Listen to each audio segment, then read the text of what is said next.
Nalilinis pa naman. Canvas type po na pairs. Usually sir, deep cleaning. Yan. Mesh type. Deep cleaning tayo. Sa mga leather, mag-base tayo.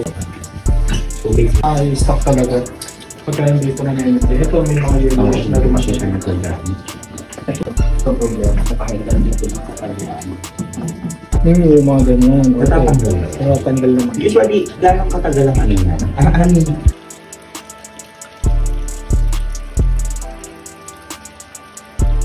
Natin sa basic cleaning lang po. Sa basic cleaning po, 399 po. Bahala kami ba yung Das po. hindi na matapos. Pero I mean, yung mga dent na... Yung mga stain lang po, malatang. Ito namang sa palinis lang din yun, di ba? Ako po, basic clean yung mga sir. Bali, gagawin po namin sir, tali. I-send ko na lang basic clean yung mga sir.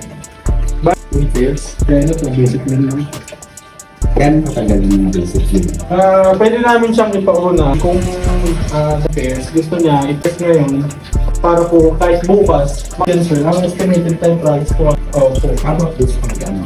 Yan. So po, same lang po siya. Kasi pag dinala mo siya, process namin lahat ng cleaning, tapos babalikan namin test na lang, tapos ano. parang... Sige.